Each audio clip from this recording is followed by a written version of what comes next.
bersama dengan kita. Seringkali terjadi ketika kita diperhadapkan dengan persoalan, pergumulan hidup, kita tidak merasakan bahwa Dia bersama-sama dengan kita, dan kita tidak merasakan bahwa Dia tahu pergumulan kita karena beratnya tantangan itu. Tetapi kebenaran firman Tuhan kita lihat, sungguh Tuhan Yesus mengetahui apa yang terjadi dalam hidup kita. Tuhan Yesus tahu apa yang terjadi dengan murid-murid. Ya, perhatikan di ayat 22.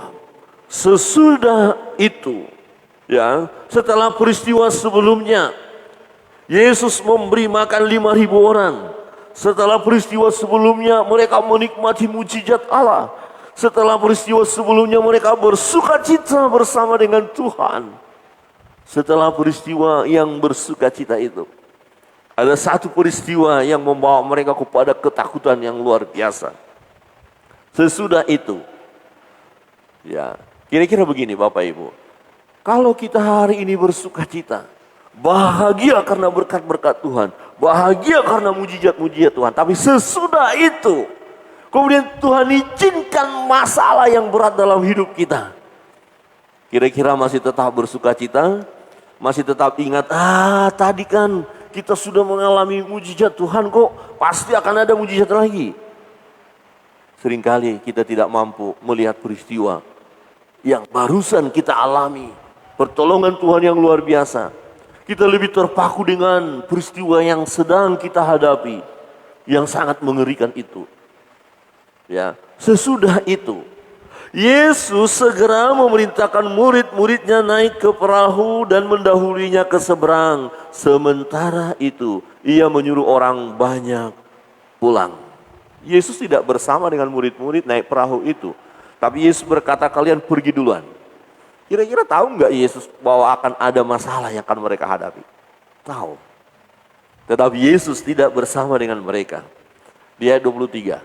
Dan setelah orang banyak itu disuruhnya pulang, Yesus naik ke atas bukit untuk berdoa seorang diri.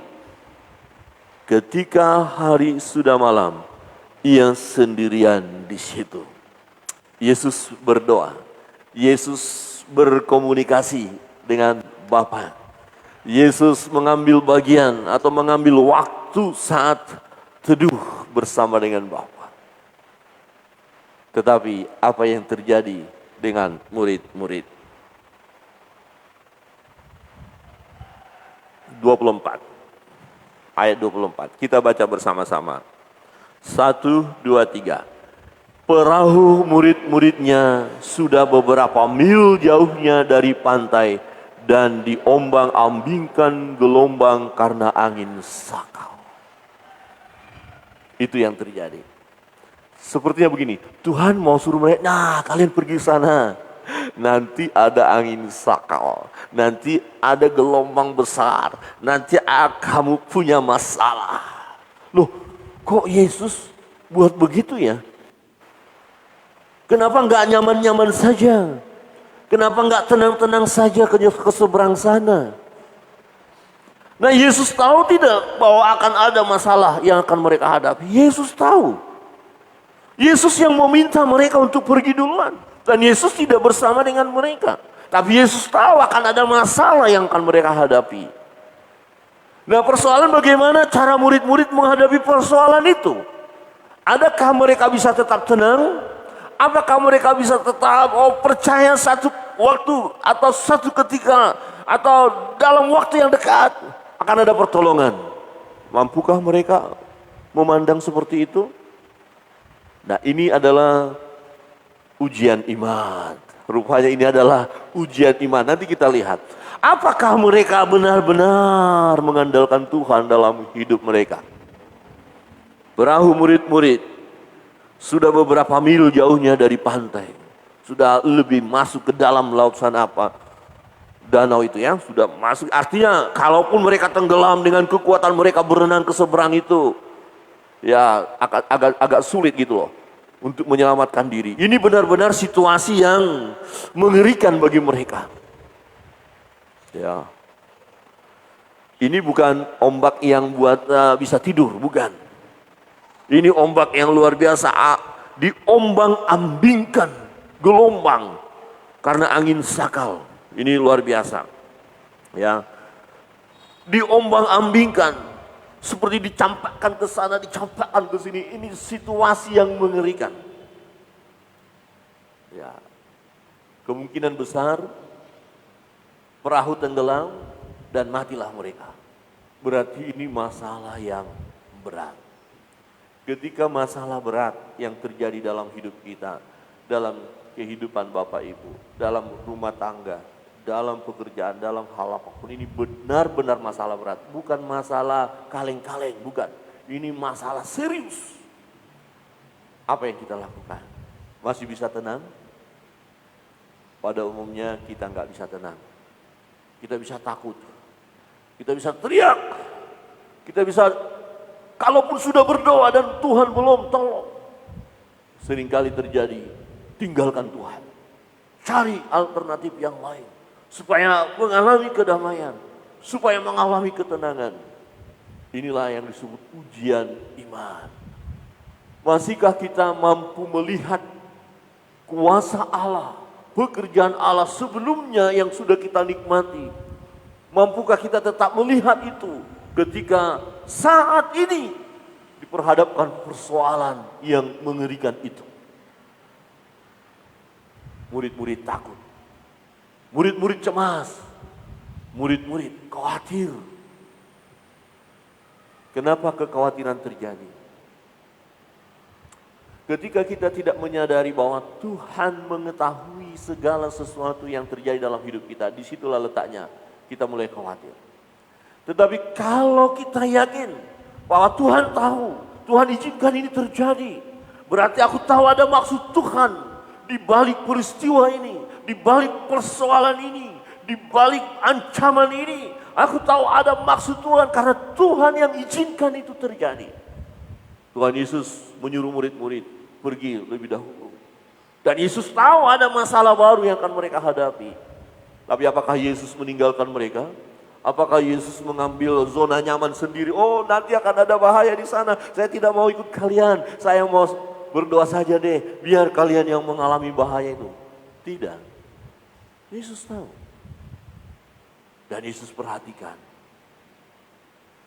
Dia perhatikan hidup kita.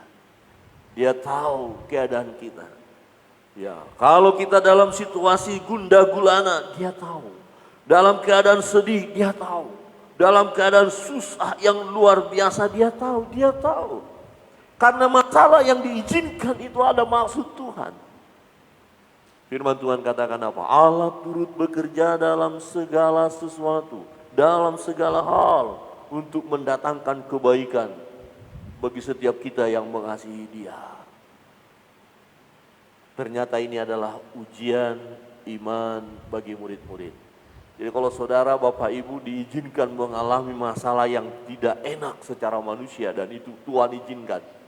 Ingat, itu ujian iman.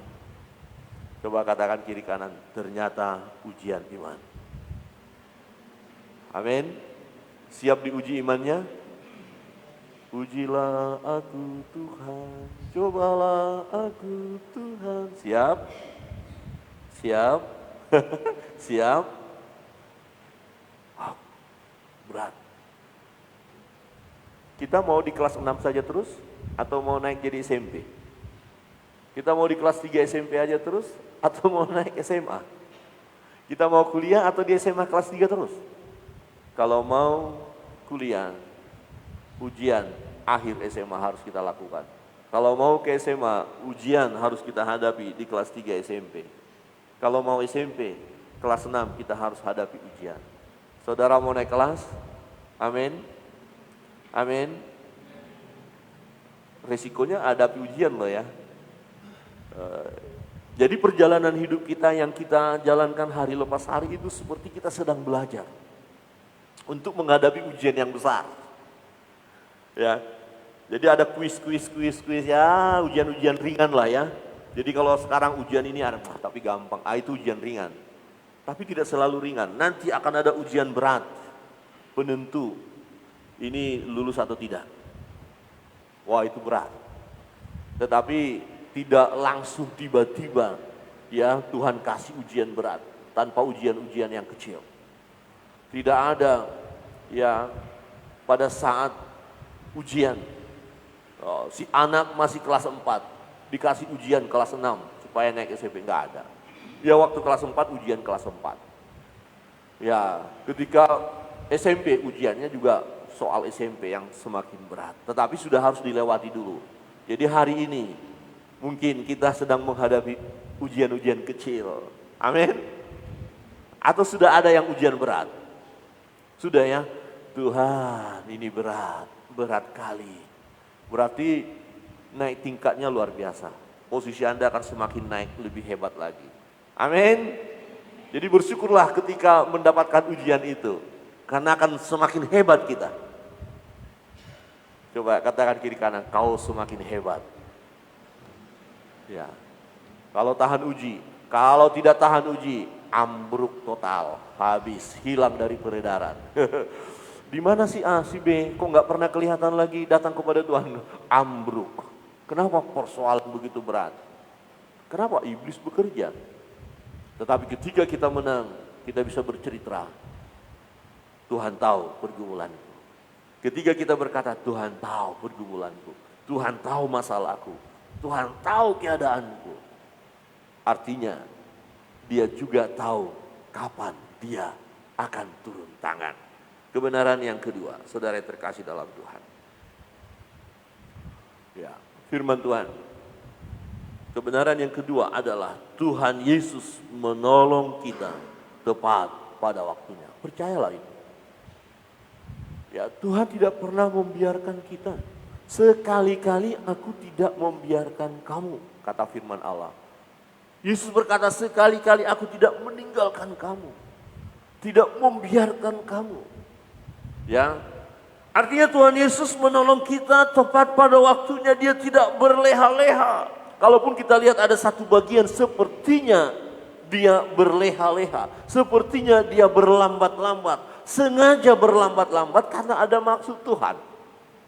Ingat Lazarus yang sakit, saudara-saudaranya ya Maria Marta mengutus yang lain kepada Yesus.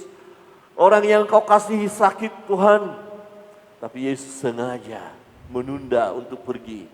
Menunggu supaya apa? Ternyata Tuhan Yesus tunggu sampai Lazarus mati. Nah ketika ia datang, mereka berkata, Yesus terlambat. Dia sudah mati. Dia yang kau kasih sudah mati, sudah terlambat Tuhan.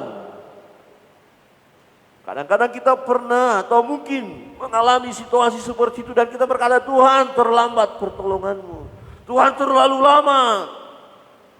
Kenapa enggak hari ini Tuhan? Saya rasa hari ini yang begitu berat. Tuhan tolonglah saya hari ini. Tapi Tuhan bilang enggak. Nanti. Bukan karena Tuhan terlambat menolong kita. Tapi karena Tuhan punya rancangan yang indah dalam hidup kita. Karena dia tidak membiarkan kita. Tetap pertolongan Tuhan tepat pada waktunya dari waktu Allah. Bukan waktunya kita. Kita yang seringkali mengambil keputusan atau kesimpulan bahwa Tuhan terlambat. Karena kita melihat dari waktunya kita. Secara manusia maunya kita hari ini. Maunya kita sekarang. Sekarang saja Tuhan, hari ini. Ketika belum ada jawaban hari ini, mulailah kita mengeluh. Mulailah kita bersungut-sungut. Mulailah kita ketakutan. Mulailah kita cemas. Mulailah iman kita digoncangkan. Mulailah kita berpikir, kira-kira cara yang terbaik bagaimana ya? Hati-hati. Ya, hati-hati. Kuasa kegelapan, iblis bisa menyusup masuk dan mempengaruhi pikiran kita. Kemudian menggoncangkan iman kita. Hati-hati di situ dan itu banyak terjadi Bapak Ibu.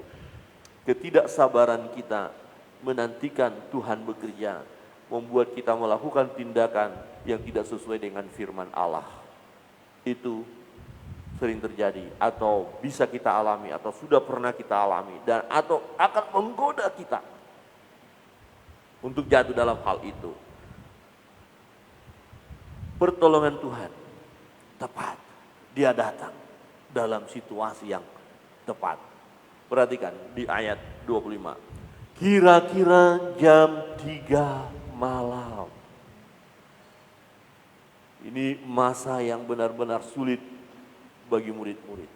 Mereka sudah berjuang melawan ombak itu. Ya, mereka sudah berjuang menghadapi situasi itu. Dan Tuhan tahu seberapa lama kemampuan murid-murid bertahan. Tuhan tahu kekuatan murid-murid. Tuhan tahu dan Tuhan tahu kapan dia harus turun tangan. Kira-kira begini, saudara punya masalah, Bapak Ibu punya pergumulan, saya punya pergumulan, tapi Tuhan belum tolong. Karena Tuhan tahu, Tuhan lihat kita masih kuat. Saudara punya pergumulan dan belum Tuhan tolong, karena saudara masih kuat. Coba lihat kiri kanan dan katakan, engkau masih kuat. Ya, amin. Haleluya, amin. Amin. Ya, saya kuat. Karena apa? Firman Tuhan katakan Allah tidak mengizinkan ya. Tuhan tidak memberikan atau mengizinkan pencobaan-pencobaan yang kita alami melebihi dari kekuatan kita. Diberikan kekuatan kepada kita. Ada orang berkata, aduh Pak Pendeta saya punya masalah ini tiap hari bertambah bukan berkurang. Satu masalah datang, masalah baru lagi bergumul terus. Susah sekali hidup ini. Tapi kalau mau mati takut mati juga. Nanti dikubur dimakan cacing. Mau bunuh diri tapi takut mati, kata lagunya. Kok masalah berat? Masalah terus. Nah kalau ada orang bercerita seperti itu kepada saudara, saudara mau berkata apa? Kita harus berani berkata, itu karena kamu hebat. Kamu hebat karena kamu kuat. Kalau kamu nggak kuat, Tuhan nggak izinkan itu masalahmu terus menerus. Hari ini masalahmu selesai dan Tuhan izinkan masalah baru, itu karena kamu kuat. Kamu bukan orang yang cengeng, bukan orang yang cemen, bukan orang yang lebay, bukan orang yang gampang putus asa. Kau orang hebat. Saudara punya masalah yang berat? Coba lihat kiri kanan dan katakan masalahmu berat, dan kemudian katakan kau orang hebat. Halo, Bapak Ibu orang hebat? Amin. Gak ada yang ngaku. Jangan nanti setelah Pak Pendeta kunjungan, ya Pak Pendeta hebat di gereja. Setelah di rumah begini keadaannya, mana hebatnya? Saudara, kalau kita punya pergumulan, cerita sama Pak Pendeta, terus Pak Pendeta, kau orang hebat. Kan senang tuh. Amin Pak Pendeta, amin Pak Pendeta, saya orang hebat. Amin. Aminnya kok gak ada senyum, amin. Coba pastikan kiri kanan. Saya lihat yang begitu memikirkan persoalannya. Aduh, nyeri kali. Sedikit agak goncang dikit ya. Kau orang hebat. Ayo, amin. Orang hebat. Dan saya sedang berhadapan dengan orang-orang hebat. Berarti saya sedang berhadapan dengan orang-orang yang banyak masalahnya. Banyak pergumulannya. Saya sedang berhadapan dengan orang-orang yang memikirkan keuangan yang susah. Saya sedang berhadapan dengan orang-orang yang memikirkan masa depan yang berat. Yang juga ada sakit penyakit. Tetapi saya sedang berhadapan juga dengan orang-orang hebat. Kenapa Tuhan izinkan itu? Tuhan tahu kekuatan kita. Tidak ada di antara kita, oh saya jadi orang percaya kemudian gak ada masalah. Enggak. Semakin besar persoalan yang saudara hadapi dan Tuhan belum tolong, berarti kita harus melihat di situ kita masih punya kekuatan yang dahsyat. Tetapi ketika kita benar-benar tak berdaya, Tuhan tidak tinggal diam, dia hadir, dia datang. Dan dia memberi ketenangan kepada kita tatkala kegelisahan kita sudah memuncak. Bahkan kita tidak bisa lagi berdoa. Kita tadinya sudah berdoa, berpuasa, tapi belum datang pertolongan itu. Kemudian kita menyerah total. Tidak bisa berbuat apa-apa lagi. Rasanya mau putus asa. Tapi Tuhan tidak akan membiarkan kita putus asa. Tuhan perhatikan kita. Tatkala kita tak berdaya, dia hadir pada saat itu. Hadir pada saat itu. Dan dia akan berkata, tenanglah, ini aku. Tenanglah, ini aku, jangan takut. Kira-kira jam 3 malam, datanglah Yesus kepada mereka berjalan di atas air. Yesus menunjukkan dirinya, menunjukkan kehadirannya, bahwa dia memperhatikan murid-murid dan dia akan menolong murid-murid. Dia akan membuat suasana tenang, dia akan membuat badai tenang, dia akan membuat suasana nyaman. Tenanglah, ini aku, jangan takut. Jam 3 malam. Di situ puncak murid-murid. Tuhan tidak berkata, biarin aja deh, besok pagi aja deh kunjungin mereka. Tidak. Jam 3 malam dan Yesus berjalan di atas air. Ketika murid-muridnya melihat dia berjalan di atas air, mereka terkejut dan berseru, itu hantu. Lalu berteriak-teriak karena takut. Orang yang ketakutan, ya melihat Tuhan seperti melihat hantu. Padahal Tuhan yang hadir. Apa nggak bisa merasakan hadirnya Allah dalam hidup mereka? Tapi kenyataan ketakutan itu yang melanda mereka. Kenyataan adalah persoalan itu yang melanda mereka. Sehingga ketika Yesus datang, mereka bilang itu hantu. Wah, kebangetan ya. Bisa saja seperti kali ini macam-macam. Saya datang kok kalian bilang hantu. Tuhan tahu. Ya, artinya sulit melihat pertolongan Tuhan.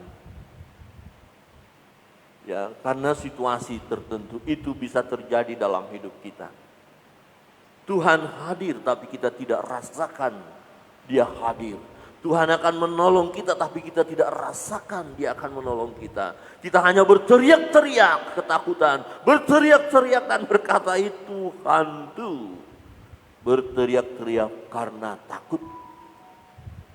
Murid-murid berteriak karena takut. Saudara yang terkasih dalam Tuhan.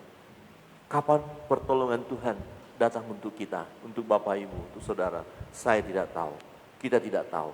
Tapi Tuhan tahu kapan dia hadir untuk menolong. Amin. Amin. Jangan berkata itu hantu padahal Tuhan. Rasakan hadiratnya. Rasakan dia bersama-sama dengan kita. Rasakan dia akan mengulurkan tangannya yang penuh kuasa. Dan akan menolong kita. Tepat waktu pertolongan Tuhan. Tepat waktunya. Jam 3 malam. Yesus berjalan di atas air. Menjumpai murid-murid yang sedang kelelahan. Yang hampir-hampir putus asa menghadapi gelombang. Angin sakal yang luar biasa. Ya, seseorang yang sedang dalam keadaan detik-detik maut atau kematian itu sesuatu yang menakutkan. Ngeri. Ya. Tetapi hadirnya Yesus akan memberi ketenangan. Amin. Hadirnya Yesus dalam keluarga kita akan memberi ketenangan. Hadirnya Yesus dalam diri kita membuat kita tenang. Walaupun masalah belum selesai. Tapi percayalah, Yesus menolong kita tepat waktunya. Yesus mengangkat persoalan kita tepat pada waktunya. Yesus menyembuhkan sakit penyakit kita tepat pada waktunya. Yesus yang memulihkan ekonomi kita tepat waktunya. Yesus tahu waktu yang terbaik bagi dia. Ya, hanya seringkali kita lebih menekankan waktunya kita. Perlu kita menyadari hal ini.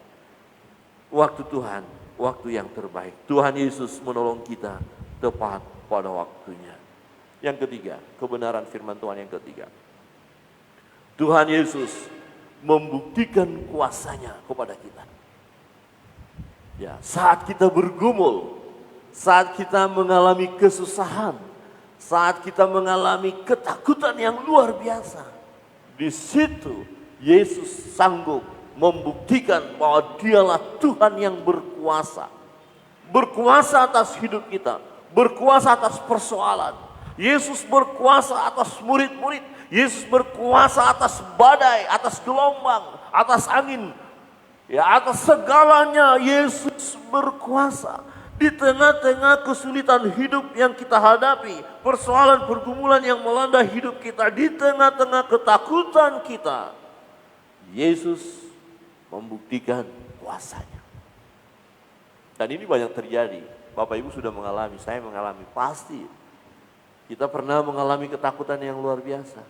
Tetapi bagaimana ketika kita lihat kuasa Tuhan itu bekerja, dahsyat, luar biasa.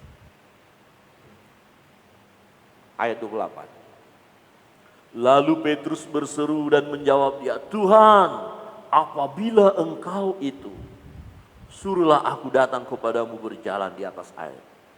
Ini seringkali mewakili kita secara manusia Petrus ini. Ya, susah percaya Petrus ini sebenarnya. Ingin bukti selalu. Ya, ingin bukti. Ya, Petrus minta bukti. Padahal Tuhan sudah bilang, ini aku, tenanglah. Ini aku, bukan hantu ya. Ini bukan hantu, ini aku, kata Tuhan. Ini Tuhan.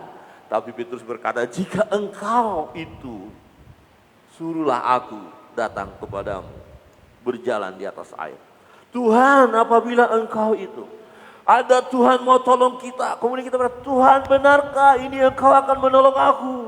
Apa buktinya Tuhan? Secara manusia, ya kita diwakili oleh Petrus. Seringkali kita minta bukti, ya benar enggak? Tuhan tolong enggak? Kalau Tuhan enggak tolong bagaimana? Apa benar dia Tuhan? Ya, hati-hati dengan ajaran yang berkata begini, coba kamu minta kepada Tuhanmu. Kalau Tuhanmu tidak minta berarti dia bukan Tuhan. Hati-hati. Tuhan bisa kasih tapi bisa juga tidak. Apakah ketika Tuhan tidak berikan apa yang kita minta kemudian dia bukan Tuhan? Dia tetap Tuhan. Karena dia punya rancangan yang khusus buat kita. Dia punya kehendak bagi kita.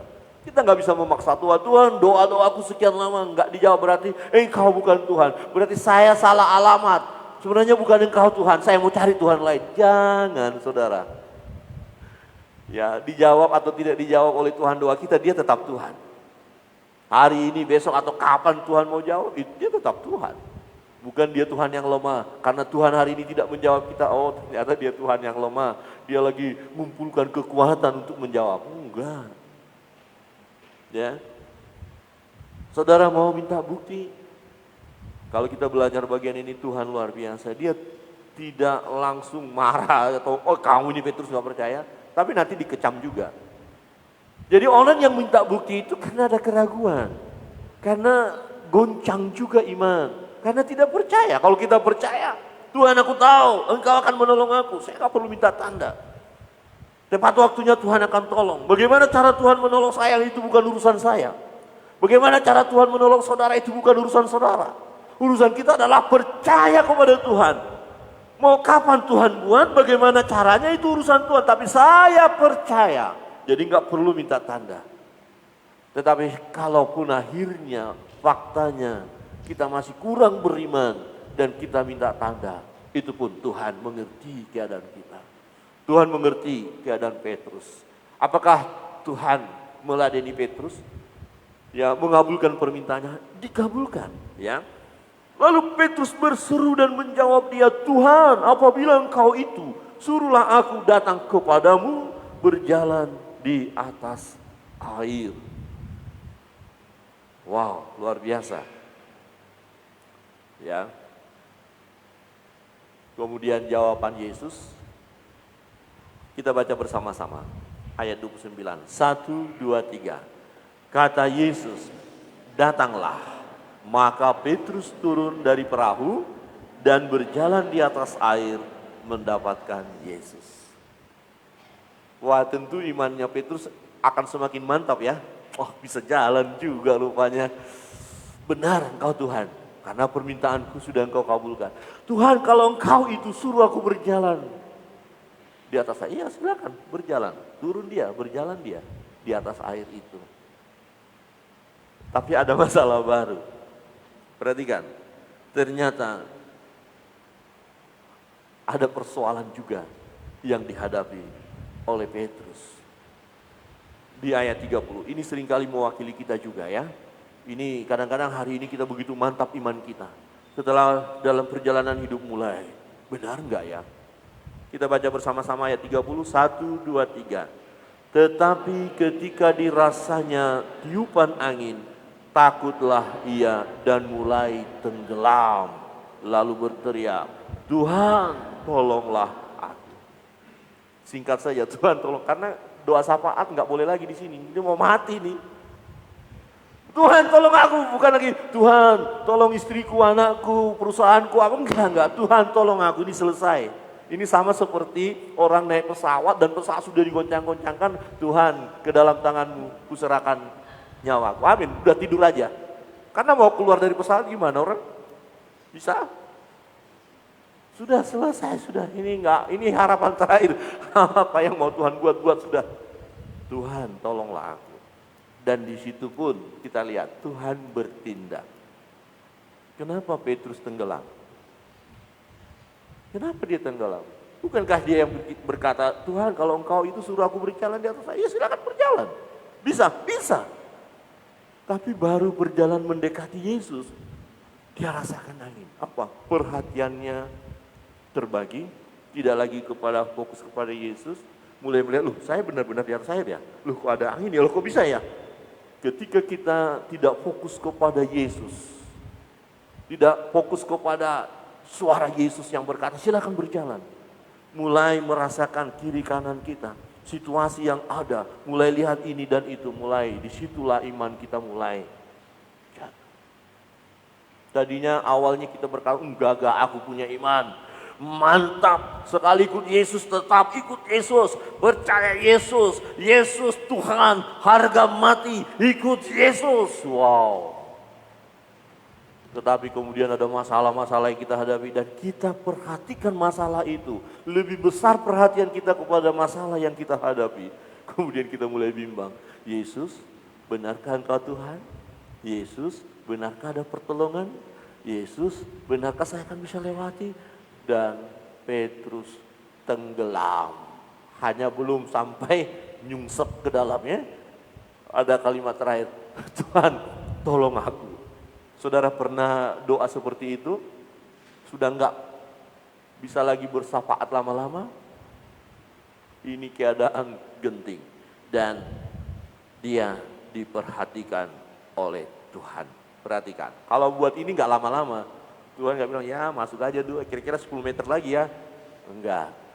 Ya selagi tangan masih kelihatan, perhatikan di situ dikatakan. Segera Yesus mengulurkan tangan.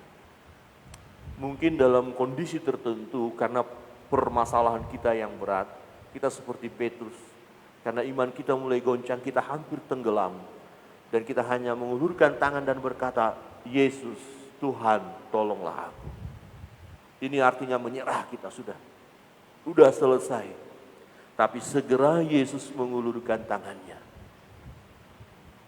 Pada saat saudara berdoa, oleh karena situasi yang begitu sulit dan kita benar-benar menyerah total kepada Tuhan dan kita berkata, Yesus tolonglah aku. Ketika kita mengangkat tangan, Tuhan akan mengulurkan tangannya, memegang tangan kita dan mengangkat kita. Yesus mengulurkan tangannya, perhatikan, segera Yesus mengulurkan tangannya, memegang dia dan berkata, hai orang yang kurang percaya, mengapa engkau bimbang? Inilah persoalannya.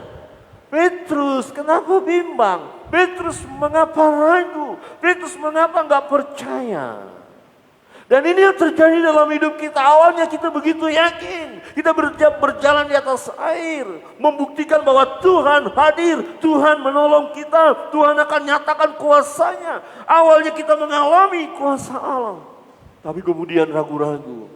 Dan nyaris tenggelam.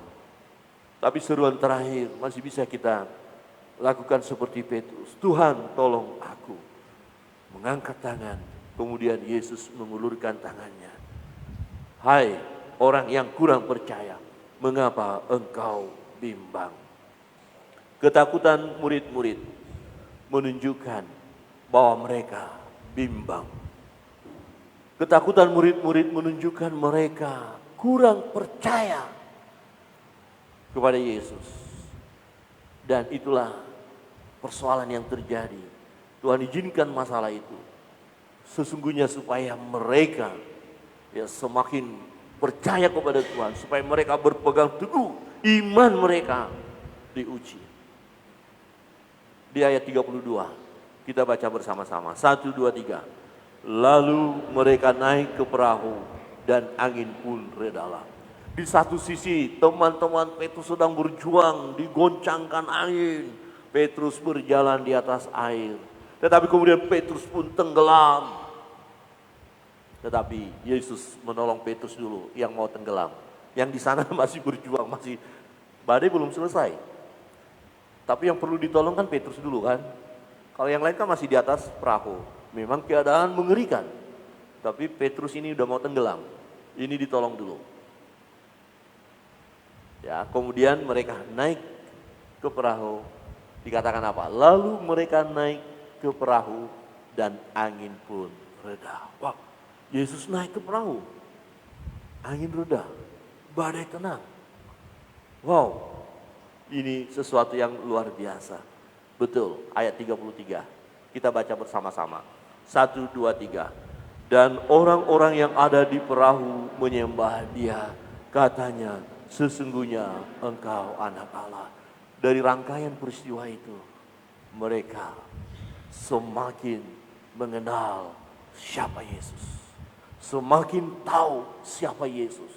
Dan membuat mereka menyembah Yesus. Menyerahkan diri kepada Tuhan. Dan mereka berkata, sesungguhnya Engkau anak Allah. Di tengah persoalan hidup kita, di tengah pergumulan, tantangan yang begitu luar biasa, bahkan nyaris kita tenggelam, nyaris kita putus asa, nyaris kita kehilangan pengharapan. Tetapi pada akhirnya kita akan berkata, Yesus Engkau Tuhan, Engkau berkuasa, Engkau peduli kepadaku, Engkau tidak pernah membiarkan aku. Tuhan, tolonglah aku yang kurang percaya ini. Tuhan, ingatkan murid-murid, hai engkau yang kurang percaya, yang tidak percaya, yang bimbang, mengapa engkau takut? Kalau kita percaya kepada Tuhan, kita tidak perlu takut. Sebab hidup ini ada di tangan Tuhan. Tuhan mau buat apa kepada kita? Kita hanya berserah saja. Tuhan akan melakukan yang terbaik bagi kita tepat pada waktunya. Amin. Jangan takut. Tenanglah, ini aku, jangan takut.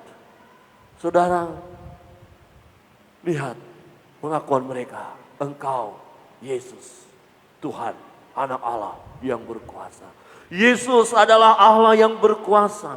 Sebab itu jangan pernah kita takut. Memang secara manusia ada ketakutan yang kita hadapi. Tapi jangan buat ketakutan itu menghancurkan hidup kita. Menghancurkan iman kita. Ya, sebab Yesus berkuasa. Jangan pernah kita takut. Jangan cemas, jangan khawatir dalam hidup ini. Dalam menjalani persoalan-persoalan hidup, jangan kita takut.